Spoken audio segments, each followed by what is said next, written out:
يا هلا فيكم. عندنا اليوم منسوب التعليم، عندنا بيت مساحة 454 متر مربع، زاوية صيدة، سعره 1,300,000. ما شاء الله تبارك الله. هذا البيت مساحته 454 ما شاء الله تبارك الله. طبعا على شارعين، عندك هذا الشارع وعندك هذا الشارع. موقع ما شاء الله مميز، منسوب التعليم، سعر 1,300,000.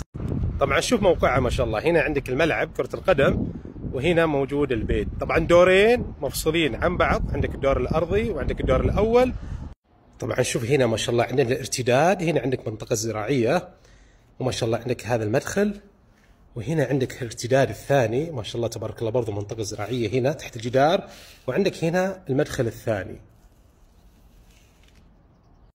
عندك هنا طبعا مدخل السيارة، هنا الكراج، هنا ما شاء الله عندك الارتداد الجانبي. ما شاء الله البيت متعوب عليه، تصميم ما شاء الله جميل. راح ندخل ونشوف التفاصيل.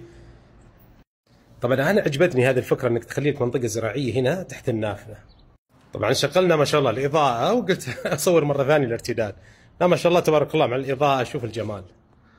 طبعا راح نبدا ندخل من هذا الباب واعمل لك تغطيه تفصيليه، لان تفاصيل البيت ما شاء الله تبارك الله بالفعل محتاجين نتكلم عن كل شيء موجود. طبعا ما شاء الله هنا عندك هذا المجلس، شوف ما شاء الله تفاصيل البورسلان والجبس بورد ما شاء الله تبارك الله.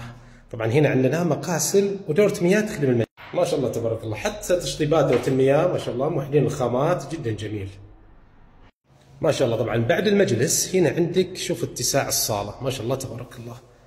طبعا هنا عندك المطبخ، وعندك هنا دورة مياه، عفوا غرفة نوم، غرفتين نوم هنا، وعندك غرفة نوم هنا ماستر، وهنا عندك مجلس للنساء. طبعا راح اوريك اول شيء المجلس. طبعا هنا عندك مغسله وعندك دورة مياه تخدم المجلس، وعندك هذا المجلس ما شاء الله.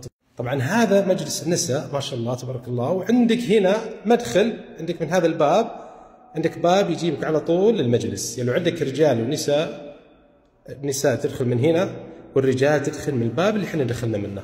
طبعا هنا ما شاء الله عندنا مغسله، وعينك على الرخام ما شاء الله، والتشطيبات جدا جميله. وهنا عندك دورة مياه. طبعا هذه غرفة النوم ما شاء الله تبارك الله، توحيد في الخامات. هذه دورة المياه. عندك ما شاء الله تبارك الله هذا المطبخ، وعندك باب هنا مطلع هنا عندك غرفة نوم، وهنا عندك غرفة نوم ما شاء الله. عندك غرفتين النوم بينهم دورة مياه تخدم الغرفتين النوم. طبعا حتى انا ما اطول عليك في التسجيل، شوف ما شاء الله جمالية البيت في الليل. هنا مدخل الدور الاول، تفاصيله نفس الدور الارضي بالضبط ما شاء الله تبارك الله. واذا حبيت تعمل معاينة بتواصل معانا، الحجز معاينة